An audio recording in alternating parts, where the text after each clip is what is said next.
Welcome to Inspiration and Transformation from the Banks of the Ganga with Sadhvi Bhagawati Saraswati, an American sannyasi living at the Parmarth Niketan ashram in Rishikesh, India. Sadhvi is president of the Divine Shakti Foundation, a charitable organization bringing education, vocational training, upliftment, and empowerment programs to women and children.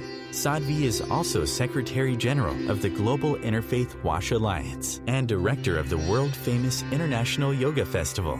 Join the musings of an American sannyasi as Sadhvi shares the wisdom and teachings of her guru, His Holiness Pujya Swami Chidanand Saraswatiji. Welcome, everyone, to Inspiration and Transformation from the holy banks of the sacred Ganga River in the land of Rishikesh, India. Absolutely, there's a reason you're all here. Everything that happens in our life, everything, happens for a reason. And everything happens for our own spiritual growth and unfolding. Now, that doesn't mean it all feels good. Let me give you an example. Let's say that you are in school and you've made a choice that you are just going to goof around. You don't like to do schoolwork. You would much rather play football and video games. And so you don't do your homework and you lie to your mother and father every time they ask if you've done your homework. And you say yes, but actually you don't do it, and you just goof around and you play with your friends, and you skip school and you don't even go to class, and you hang around, and okay. Well, at the end of the year, you're going to fail. And when you fail, you have to redo that year. If you're in 5th grade or 6th grade or whatever grade you're in, if you don't pass, you can't go on to the next year. You have to redo that year. So now if we pop into your life at that moment where you have failed 6th grade, let's say, and you say, well, did that happen for a reason? Well, yeah, it did. The reason was that you made a choice about 10 months ago that you were going to goof around and not take school seriously. And as the repercussion of that, you have failed. But it's actually for a higher purpose, which is you need to learn the material. It's not that the school is punishing you. It's not that they said you are a bad boy. You goofed around. You didn't come to class. Therefore, as a vindictive punishment, we are going to make you redo that year. No. They're not being vindictive. They're not trying to punish you. The school has one agenda and one agenda only, which is you should learn the material. So before you can go on to 7th grade, you must learn the material of 6th grade. And so making you redo 6th grade is ultimately for your unfoldment, your growth. Because if you didn't redo it, you would never learn what 6th grade had to offer. You would go your entire life never knowing all of the building blocks, which would mean that 7th grade would be nearly impossible because 7th grade builds on 6th grade. 8th grade builds on 7th grade. And so if you never really got what 6th grade was teaching, your life would become very difficult. In the same way, on a much grander level, that which happens is happening as a result of our past karma. It's not about rewards and punishments. It's not like the school saying, oh, you were bad, we're going to hold you back. It's not that. It's the universe saying, here are the seeds you planted. Here's the way that they flower into trees. Therefore, this is what now grows in your garden. So that's one direction. That's I have planted seeds in the past. that have borne fruit today, and that's why I am where I am today. But there's also another directionality, which is today as the seed for the tree that you need to have in your garden tomorrow. So another way to think about it is, due to your karmic package, due to that which is going to be most conducive for your spiritual evolvement, your unfolding, your opening, you need to have a certain experience in life. The universe needs to give you that experience. But in order to have that experience, because the universe doesn't just, time warp people. You don't find yourself suddenly, in an entirely different part of the world. You actually had to show up at an airport or a train station or a bus station. You had to get on. It's not like you just, find yourself suddenly somewhere because the universe deemed it right. You may not know why you came, but you know how you got there. You know that you sat on a flight, or you sat on a bus, or you sat on a train. And so in order to give you the experience that the universe needs you to have, today could be the seed for that. And so one way of thinking about it is all of the seeds of the past brought you here because we could say you needed, for your unfoldment, to hear what's happening in Satsang tonight. Okay? That's one way of understanding it, is that all of that which brought you here was because of that which was going to be asked and spoken.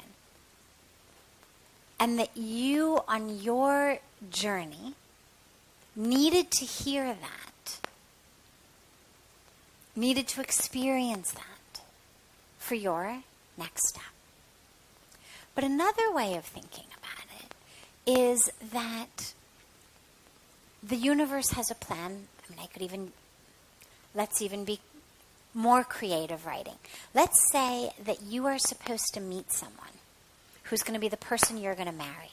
Okay? The universe has to figure out how to get you guys to meet. So maybe you came into Rishikesh this afternoon, but you were going to fly back to Delhi tonight for a meeting that you had. But then something in you said, no, you know what? I really want to stay for Satsang. I've heard about that Satsang. I've been meaning to go. I really want to stay. Chalo, I'll change my plans. I'll stay for Satsang. And when you walk out of here tonight,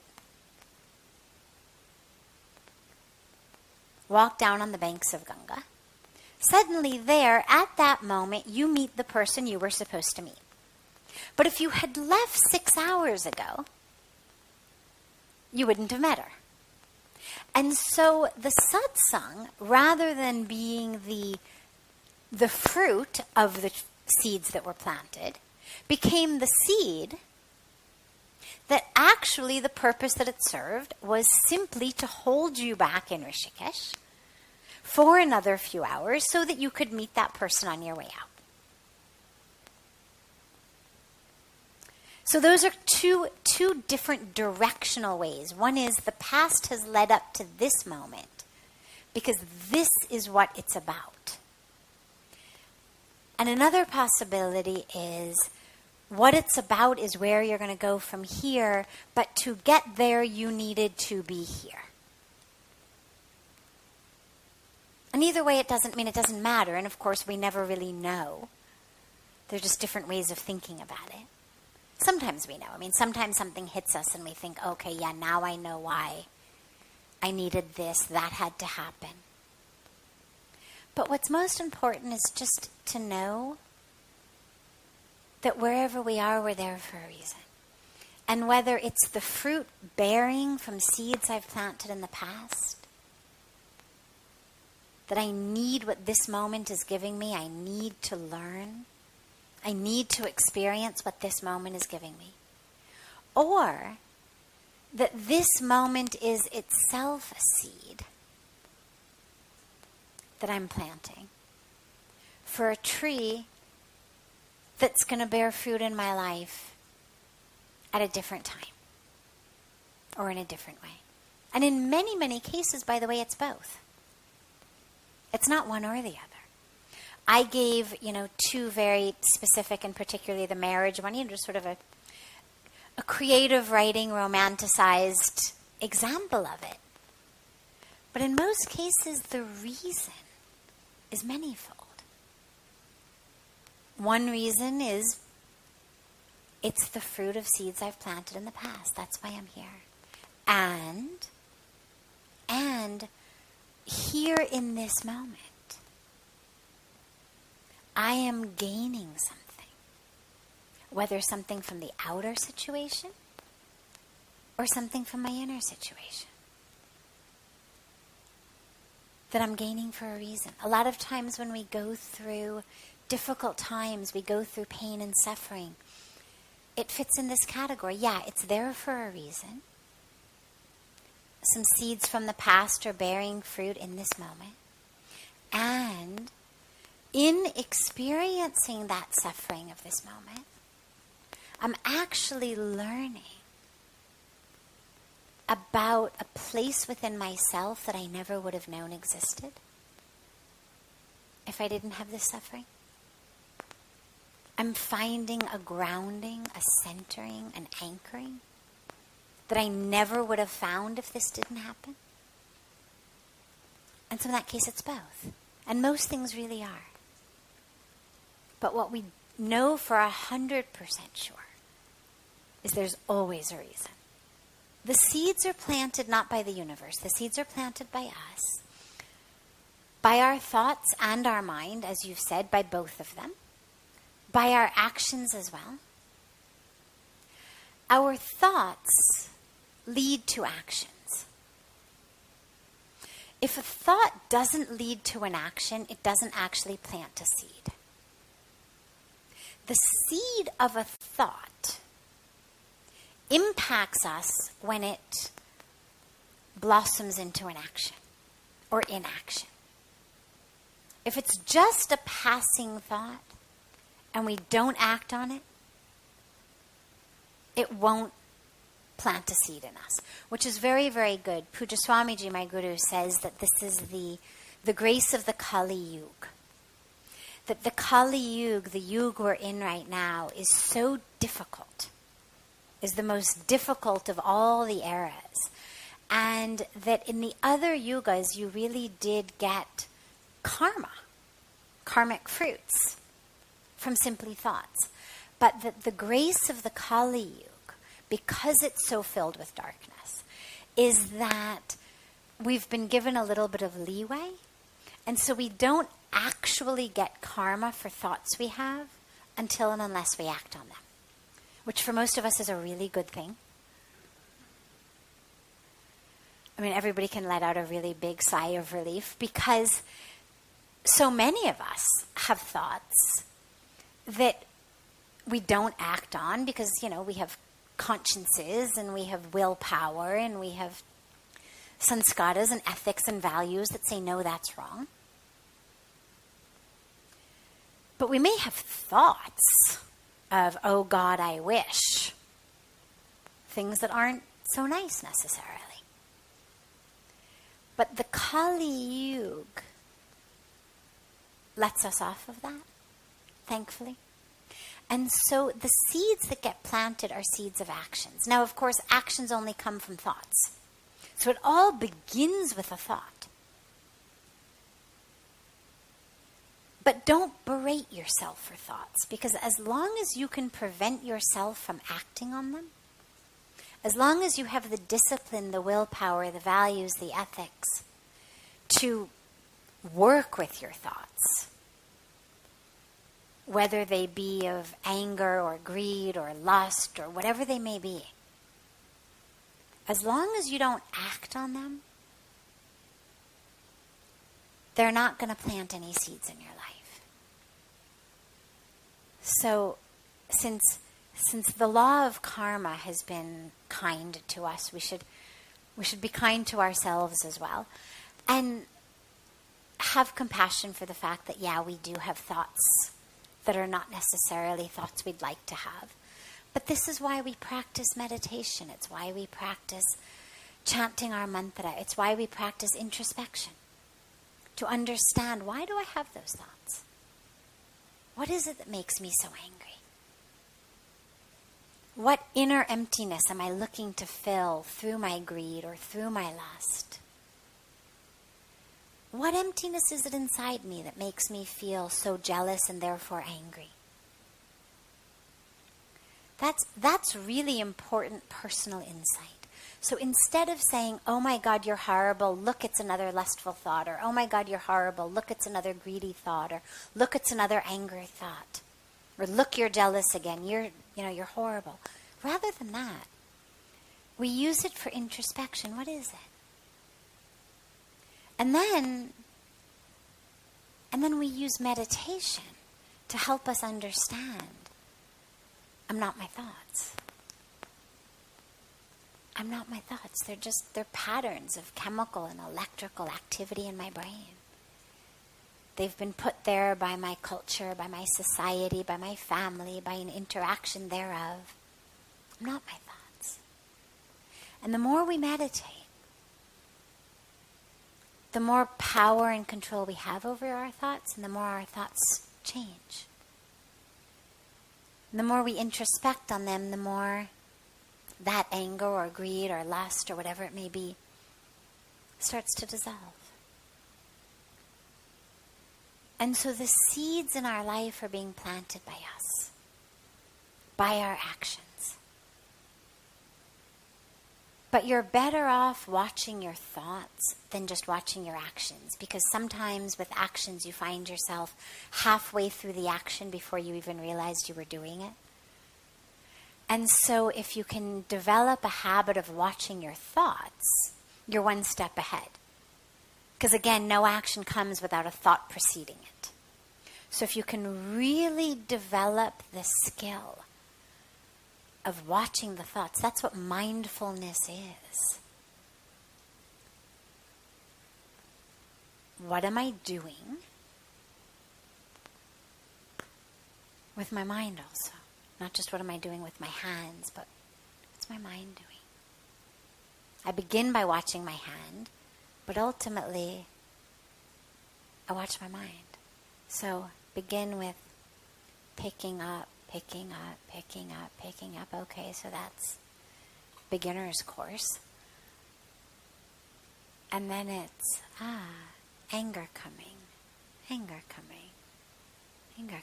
fear, constriction, advanced course. But the same watchfulness. And if I know anger coming, constriction, separation, that's what my mind is doing. When I get angry, I go from being connected in one to being separate. I go from being vast to being contracted and constricted. If I can watch that, then I'm able to stop myself before I act out of that anger. So I'm able to prevent any seeds, karmic seeds, from being planted. You're listening to OTR-FM, part of the IOM radio network.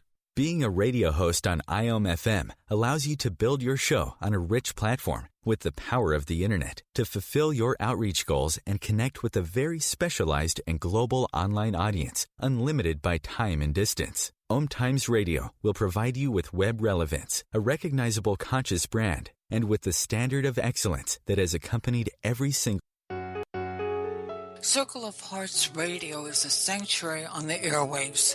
Join me, Grandmother Alaya, in the circle on Sunday, 2 p.m. Eastern, as I share information to both enlighten and nourish your soul. Hi, this is Christina Ricci with RAIN. Every 2 minutes, another American is sexually assaulted. If you or someone you know has been sexually assaulted, you are not alone. Help is just a call or click away through the National Sexual Assault Hotline. Please call 1-800-656-HOPE, that's HOPE, or visit rain.org. That's RAINN.org. Brought to you by Rain and this station. Welcome back to Inspiration and Transformation. I'm so glad to have you all back here with me. Remember that spirituality is the truth of who we are. So it's not like becoming a rocket scientist. We're going to inner space, not outer space. Outer space, you need a lot of degrees. Inner space, you don't need any degree. So it's coming home to you. So, and this is very important because there are a lot of people who would convince you that in order to be spiritual, you need to buy this or do this or have a certificate in that or do this course or whatever it may be. It's coming back to the self, which means that my only task is freeing myself of that which isn't spirit, right? If we say spirituality is commitment to seeing the world as spirit, have a body, so it's not about letting go of the body, but it's about what is it that keeps me from living as spirit? What is it that keeps me from being awake, from being connected? Well, it's things like my ego. Which puts me in a box. And again, as I was saying in one of my circles earlier today, the ego is the same that tells you you're the worst as the best. Most of us think of ego as arrogance, but the ego is just as much the one who says you're stupid, you're worthless, as the one who says you're brilliant, you're the best. They're just different aspects on the same pendulum swing of the ego. So the ego keeps me away from that. A sense of being not enough keeps me from that, because then I need to look to the world to fill me. So whether through buying things, whether through eating things, whether through drinking things, whether through any one of numerous ways, I'm going to try to fill myself. These are things that pull me away from spirit. Not the food itself, not the material possessions themselves, but my drive for them to fill me. These are the sorts of things that keep us away from living as spirit. So that desire that says, I need this, I need that. If I had this, if I had that, if I were this, if I were that. The ego, I am this, you are that. All of the things that put us in boxes. Fear. But fear, of course, is just another reflection of not enoughness. Because fear is the thing that says, oh my God, I'm going to fail. Oh my God, people are going to laugh at me. Oh my God, I'm going to make a fool of myself. Okay. Chances are we're all going to fail at some point in our life. You hear lots of stories. I can't pull them out of my head at the moment, but lots and lots of stories of the geniuses of history and how they all failed. I mean, how Einstein failed math and how this one failed this. Just all of these stories. How many times someone's brilliant invention was rejected. How many times someone's transformative book was rejected. Whatever it may be. We all fail. But if I'm coming from a place of I'm not enough, well, then I can't fail. Because then the fear of what people will say, the fear of the humiliation, the fear of the shame, the fear of experiencing my own not enoughness is going to keep me from even trying. And so it's going to keep me boxed in according to my roles. I'm going to need to keep hearing voices in my head that say, no, don't try that. That's a stupid idea. You can never do it. You're not smart enough. So ego, fear, desires, all of that. All of which, by the way, have been programmed into us. I spent this afternoon talking about the authentic self with 3 different, groups of people, and we peeled apart, well, what's not authentic? And it's all that which we've been programmed to believe. Programmed by our parents, programmed by society, programmed by the culture, programmed by well-meaning but a little misdirected educators.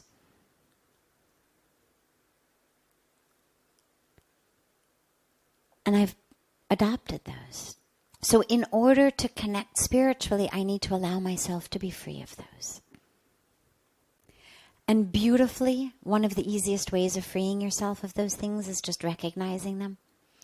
It's what I refer to as the Wizard of Oz phenomenon.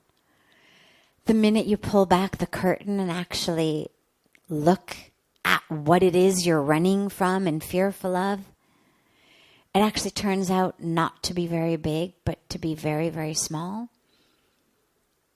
With a projector. That it just projects all over our psyche. Lots of darkness. Lots of badness. Lots of worthlessness. Lots of this, lots of that. But it's just the way we've been programmed. And it's actually very small. But we have to have the courage to pull back the curtain and look at it. And then it literally tends to dissipate before our eyes. And where it doesn't, you bring in tools to counter that, counter those messages with the opposite message. This is OTR-FM, part of the IOM radio network.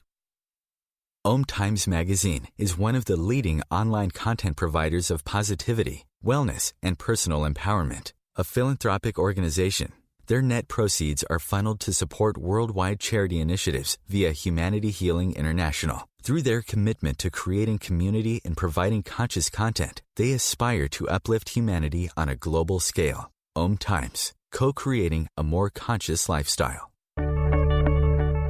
Do you have time to read that inspiring book or that blog post you've been meaning to get to? In your busy world, how do you improve yourself and keep your life going? I'm Lisa Kay, and my Between Heaven and Earth radio show can transform your life just by listening. Be uplifted with inspiring topics, positive stories, and ideas that really work. Between Heaven and Earth Radio is conscious living for your soul, every Wednesday at 4 p.m. Eastern Time.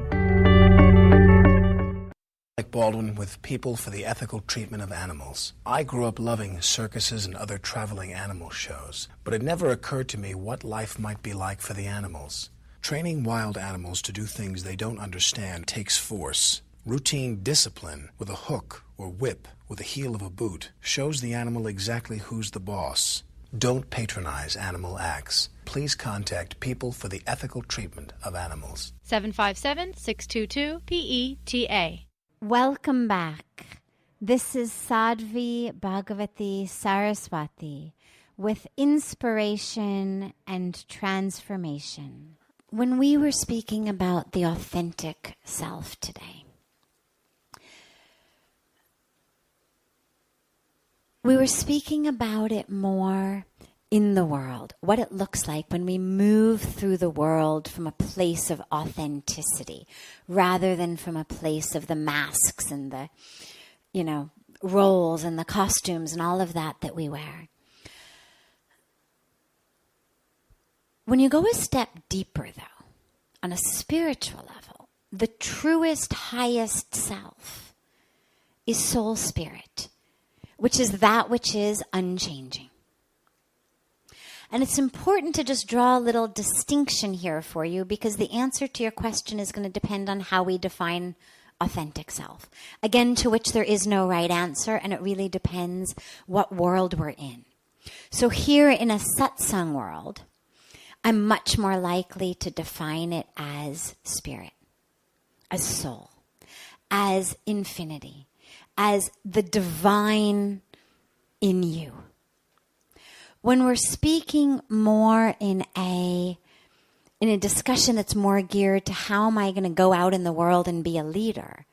So we're not speaking so much about a formless divinity of which I am just a reflection. But rather we're talking actually about something that is uniquely you and that is constant, not in the way that the soul and spirit is constant, life after life, birth after birth, from me to you, but rather that is constant situation to situation. So for example, most of us know the phenomenon of being one way in a certain place and a different way in a different place. Now, there's nothing wrong with that as long as we are aware that we're playing a role. So if I'm the CEO of a company, I have to act differently in the office place than I act with my husband or wife or children at home. Nobody would expect me, even someone saying, be your most authentic self. No one would expect me to walk into my business and be the same me who is there sitting on, lying on the couch in my therapist's office. Or me lying in bed with a spouse. Or curled up in my mother's arms. There's no one who would say to you, yeah, you should deal with your employees just like you were curled up in your mother's arms. But in order to be authentic, I need to be aware that I'm playing a role. And there's nothing wrong with that. So here's what it looks like. I am me, my authentic self, whatever that means to me. I am love, I am consciousness, I am whatever it is for me. Again, to which there is no right answer. I am able to express that unencumbered, unhindered, uncensored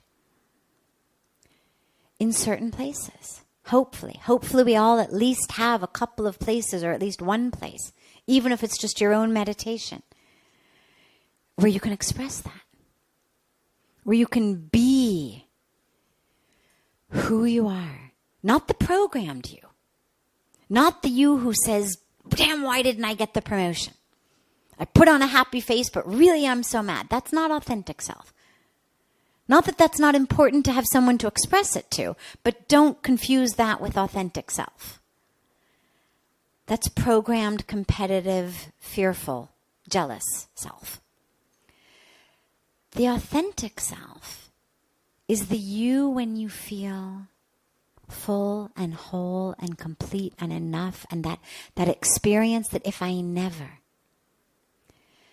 achieve anything, get anything, do anything else in my life in this moment, I am full and whole. And that fullness and wholeness has an energy to it, which knows how it has to move through the world, which is what we could call my authentic self in action. But going back for a moment, so with someone or with your meditation or with your dog or with your tree, you're able to just be that. I have had some of the most extraordinary moments of my life on a deeply personal level with trees. Literally. Just with hands on trees and an experience of the pulse of the tree and the pulse in me and that oneness. I have had ecstatic moments of tears and sobbing, and many of them actually. So it doesn't have to be necessarily in a conversation with a human being, but a moment in which you are able to just experience and express the fullness of who you are. Then you've got a job. Maybe you're an employee. Maybe you're an employer. So you get up in the morning and you're going to go to work. Well, so you sit, and I always encourage people to do this. You're not going to go into the office in a state of ecstasy like you are with your tree or with your spouse or with you, wherever it may be. You've got a role to play. You've got a business to run. And as you get up in the morning, take a few moments, sit in meditation. or if for whatever reason that's not a practice that feels comfortable, as you get out of the shower, before you put on your clothes, literally visualize putting on a costume, putting on a mask. You're going out there, you're going to play a role. You have to play the role. You have to do the CEO thing.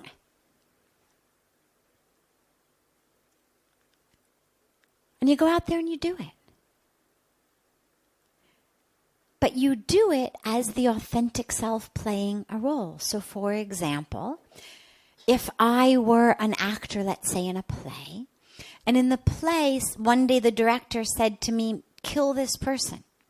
And he meant really, not like with a fake knife, but really take a knife and kill this person.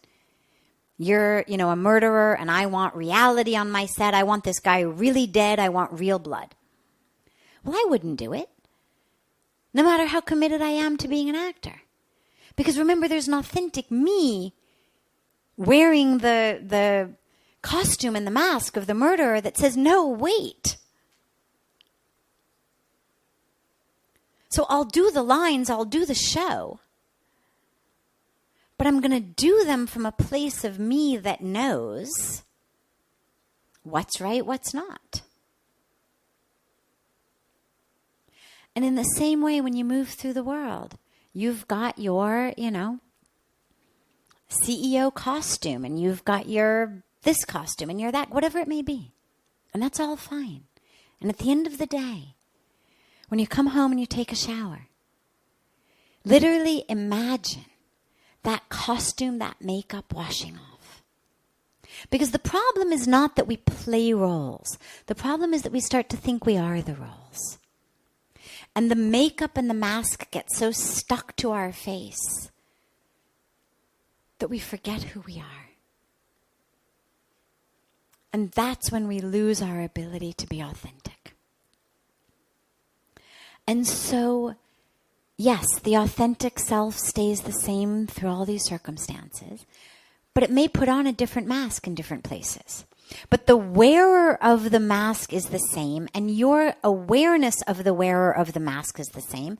Your connection with the wearer of the mask is the same, and your ability to access the wearer of the mask is the same. No matter how good an actor, if he was about to walk out or she was about to walk out on the stage, and as they're walking out, they see a text on their phone that says, your mom died, or your child died, or there's, whatever it may be. They're not going to be able to go out and play that role. They're only able to do it until and unless it interferes with the authentic self. So the masks, the roles, that which we play, and play them well, by all means. This is the teaching of the Bhagavad Gita. Arjuna was not a murderer. He was a warrior. But his role in that drama of Dharma, you could say, was to be the one who, in order to uphold the Dharma, had to kill. He had to be able to recognize. Now, of course, it's a different situation, but he had to be able to recognize that his authentic self, his highest self, was this upholder of Dharma. And of course, it makes things much easier when you literally have God standing in your chariot saying, here's exactly what you're supposed to do, and you don't have to figure it out yourself. So he had it easy in that way. But he was able to do this not by thinking of himself as a murderer, not by becoming a murderer, but by upholding his authentic self as a warrior of Dharma and having faith in Krishna, who said, this is the drama of Dharma that you now need to play. And so as you play your different roles, and you play them sincerely and you play them well, just remember to stay connected to who's the one who's playing the role. Because then you'll always know who I am in this, and you'll always have access back to that. And you won't ever forget, because your roles will change. Today it's the employee, tomorrow it's the employer. But the truth is, neither of them is you. And you don't want to get your face stuck with the role of the guy who licks the stamps, or the guy who fills the coffee machine, or the guy who tells people to lick the stamps. Because we're not any of those. And to be able to literally take all of that off at the end of the day, so that you're ready then tomorrow. Play it again. This is OTR-FM, part of the IOM radio network. OMTimes magazine is one of the leading online content providers of positivity, wellness, and personal empowerment. A philanthropic organization, their net proceeds are funneled to support worldwide charity initiatives via Humanity Healing International. Through their commitment to creating community and providing conscious content, they aspire to uplift humanity on a global scale. OMTimes, co-creating a more conscious lifestyle. Do you have time to read that inspiring book or that blog post you've been meaning to get to? In your busy world, how do you improve yourself and keep your life going? I'm Lisa Kay, and my Between Heaven and Earth radio show can transform your life just by listening. Be uplifted with inspiring topics, positive stories, and ideas that really work. Between Heaven and Earth Radio is conscious living for your soul, every Wednesday at 4 p.m. Eastern Time. Like Baldwin with People for the Ethical Treatment of Animals. I grew up loving circuses and other traveling animal shows, but it never occurred to me what life might be like for the animals. Training wild animals to do things they don't understand takes force. Routine discipline with a hook or whip with the heel of a boot shows the animal exactly who's the boss. Don't patronize animal acts. Please contact People for the Ethical Treatment of Animals. 757-622-PETA. Welcome back. This is Sadhvi Bhagawati Saraswati with inspiration and transformation. I would say all of them. Now, you don't necessarily need to jump into all of them this moment, but here's why. Bhakti Yoga, devotion, love.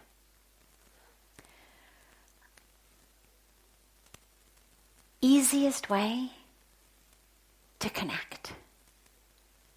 Love God. Love God in form, love God without form, love God in the form of the tree in your backyard. It doesn't matter. But just love. The energy of love, when it runs through your body, is transformational. That which we become, do, manifest, due to the power of love, is more than we do due to the power of anything else. There's no other power in the world that is responsible for what the power of love is responsible for. So definitely you need bhakti. Now, it doesn't necessarily mean you must sit and perform puja for an hour a day. I'm not saying that. That's the ritual. The point of the ritual is to make us love God. But as you know in your own relationships, if someone really loves you, but they're not bringing you flowers, that's okay. Because you know they really love you. The flowers only become important when you start to wonder, does he still love me? And then you start to realize, my God, it's been like a year since he's brought me any flowers. Oh my God, maybe he doesn't love me. But if the love is flowing and you're feeling the love every day, you're not wondering, where are the flowers? And if somebody brings you flowers or sends you flowers, but you know they're just to buy you in some way, they've really messed up, they don't want to get in trouble, maybe you're their boss, some flowers, it's not going to impact you because you know this isn't sent with love, this is just sent to try to buy me. In the same way with God. That which we offer in our puja, we offer it to bring us closer to God. If you're performing puja without love, it's better leave the flowers on the trees, leave the milk in the cows, give it to some poor person. God doesn't need that from us. The rituals are there to bring up within us an experience of love. In the same way you're cooking a meal for a loved one, well, as you're cooking it, the whole act of cooking it, love is growing in you as you're cooking. Oh, he likes a little bit of spice. Okay, so I'm going to put in just the right amount, maybe a little more. He really likes spice. Okay, just one more chili. Right? And the whole act of cooking brings you closer and closer to love. Or you're painting a picture for someone you love. Every stroke of that painting brings up more and more love for you. So have bhakti, but don't worry if it's not I sit in puja. That's okay. But make sure you love God. And make sure that there's some expression of your love to God. Even if it's just, I love you, God. Really, that's enough. Puja Swamiji tells a beautiful story of a young boy in temple. And it's time for the silent prayer. And everybody becomes quiet, everybody closes their eyes, and the boy says to God, he says, God, I don't know any prayer. He says, the only thing I know by heart is my ABCs. Because I learned that in school. He says, I know those by heart. And he said, but I know one thing, which is all the prayers come out of these ABCs. And so I'll tell you what, I'm just going to sing you the ABCs and you make up whatever prayer you like. And whenever Puja Swamiji tells that story, he always concludes it by saying, the point of the story is, God loves that boy much more for his ABCs than all of the people who are chanting perfect mantras or prayers, but while their minds are making shopping lists. So it's all about the love. So have bhakti. Karma yoga. You have to have it. Now, Karma yoga, usually when we talk about it in this context, we mean service, we mean seva, we mean doing good deeds. Well, when you love someone, you can't really say you love them very much if you refuse to do anything for them. Right? I mean, if you had a loved one who kept telling you, I love you, I love you, I love you, I love you, and you're really sick one day and you say, could you bring me a glass of water? They say, nope. I just do the loving. I don't do this with the work. Only bhakti, no karma. You'd be like, Hari, well, what kind of love is this? I need a glass of water. What do you mean you won't bring me a glass of water? How can you possibly love me and refuse to bring me a glass of water? So karma yoga stems out of love for God. And again, it doesn't matter whether we're loving God in a specific form or whether we love the creation. We serve because the creation is There's two ways to do it. Either the creation is God, and I love God, so I serve, or the creation is me. Because my consciousness is expanded to such an extent through my practice of meditation, through my spiritual awareness, that I actually recognize myself, my capital S, full, high, complete self, in the others. And so I serve the same way that I scratch my nose when it itches, or I limp when one of my legs is hurt, or I do anything else for myself. Well, when my sense of self expands, I serve. Lastly, sannyas.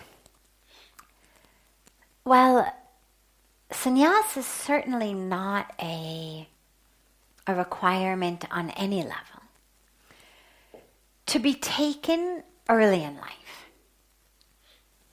The scriptures and the teachings are full of householder sages and rishis, sages. If you read the stories in the scriptures, there's very few sannyasis. It's much more householder rishis, householder saints. But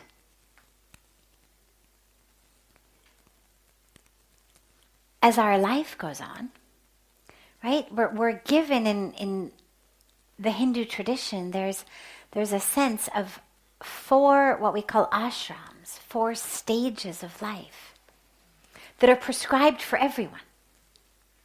First stage is your student years, brahmacharya ashram.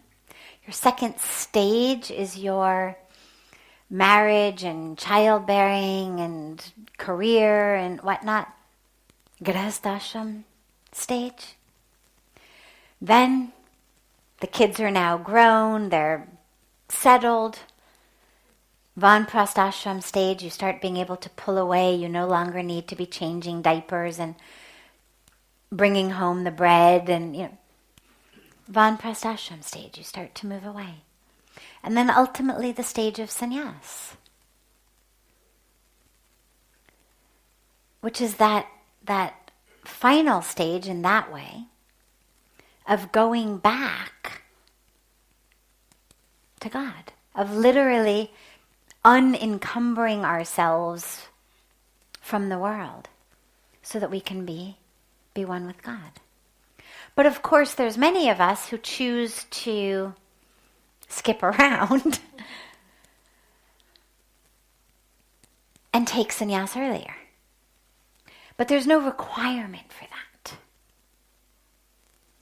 You can practice bhakti and karma yoga, and you should practice them in every stage. And then, if you feel inspired, called to move into the sannyas ashram at a younger age, fantastic. If you don't, at least be sure that you get into it at the appropriate age of that final stage of life. You don't want to go out kicking and screaming of attachment to the world. So that's where the Vanprastha and sannyas stages come in. Is look, you're going out. Rather than going out kicking and screaming and digging your fingernails futilely into the world, go out in a way that you're planning already your next destination. How can I use those years to already be planning? Because our next birth is based on where I was at the end of this one. So if I go out kicking and screaming, I'm going to have a very different experience in my next birth than if I go out immersed in God. This brings to a close this hour of inspiration and transformation. Thank you so much for for joining me. I'm so glad to be together with you all each week, and I look forward to being together again next Thursday, same time, on OMTimes Radio.